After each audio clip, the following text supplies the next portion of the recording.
Hello, Just Too Good here, and we're in the endgame now. But to celebrate the MCU in general, let's take a look at one of the classic sets from Iron Man 3. This was released in 2013 with 364 pieces, and it's the Malibu Mansion Attack. It also has 5 minifigures and retailed for $40. Our first minifigure is Tony Stark himself, which is one of the few times we've gotten just a Tony Stark outside the suit. The design of this does have a torso print that they never reprinted, and I know this one's actually a really sought after torso print in general. It also has the Iron Man 3 face print, which is slightly different from the Avengers ones, which I appreciated the variation there. And I love the shocked expression that they give him at the back. That's one that I hope to see them remake someday. There's also Pepper Potts, which is our only Pepper Potts figure that we ever got. The design of this has an exclusive face print, which at the back, she has a very worried expression. Really like how that came out. Also, I like her ponytail piece as well, which is kind of hard to get in that coloring. Included is the Mark 42 armor, which this also came in the Extremis boat battle set from Iron Man 3, so it's not super rare or anything like that, but this version is actually a blank suit, which has a white face underneath, so really you're supposed to fill in a character there. And on the box, it actually shows Pepper in the suit. You'll never see him coming. It's the Mandarin, which, man, I remember so much people were hyped for this villain, and we saw the movie. The design of this is actually an exclusive outfit for him, which is different from the one in the Flamethrower Cart iconic set, which is the smallest Iron Man 3 sets. Apologies for the dust. There are some back torso printing if you lift up that older style cape. And if you remove his beard, you can get a better look at his torso, which is actually a really cool print, as well as his alternate face, which just kind of has a neutral look on there. Finally, there's an Extremis soldier who does have an exclusive face print and torso print from my understanding, which glows in the dark, but I think mine actually ran out. It doesn't really glow in the dark anymore, and I tried recharging it, nothing happened. You can see his alternate face looks kind of creepy as well. Oh, there's also a build for a dummy, which we did get 2 dummy builds this year, and this one's still different from those. There's the suitcase for the Mark V, which that was the first time we got that suit. And the next time, well, it was in the 2019 Hall of Armor set. Other than that, though, you can adjust this crane-like build with this little hinge piece here. And there's another hinge at the bottom, so you get some different poses there. And there is a little build for a fire extinguisher, which I remember back in the day, LEGO was obsessed with putting in Marvel sets.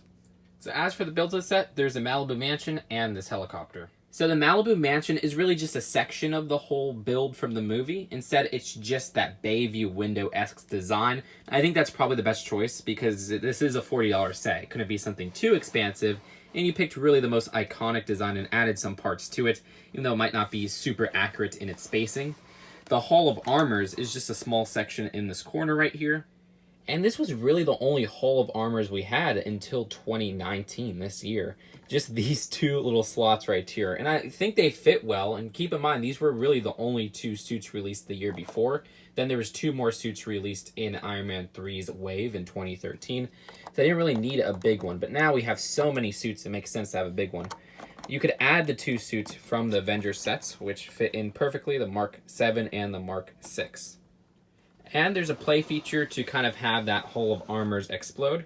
All you have to do is press down on here, and the suits kind of fly up. Now, they get hit with the top ceiling part.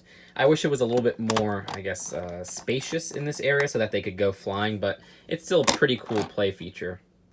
And that whole mechanism works because when you push down, this little beam comes up, and those 2 slots of the suits are only attached to 2x2 jumper tiles. But keep in mind, those 2 suits are straight from the Avengers sets. They're not included in this set. On the side, there's this little juice machine, which I like that, and also this cabinet design. I like the lime green they use here. It's just a really modern design choice. On the inside of these cabinets, there's not really anything special, and there's also a little glass cup here. Beyond that, the interior is built using some interesting hinge techniques, which I really appreciate. There's also the suit-up platform, which is smaller than, say, this year's Hall of Armor set once again, but again, this is a much cheaper set than this year's Hall of Armor set was released at MSRP.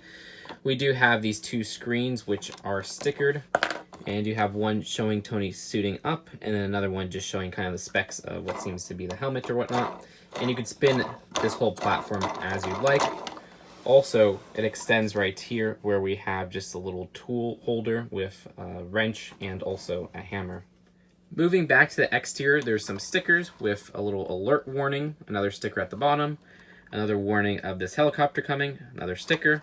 Now this window may look a little bit weird, and that's because there's actually a play feature going on. If you push this beam, the window kind of plops out. Now it has a similar problem to the suit mechanism where it gets stuck with that ceiling, so you really have to give it a good push like that, and it ends up working fine.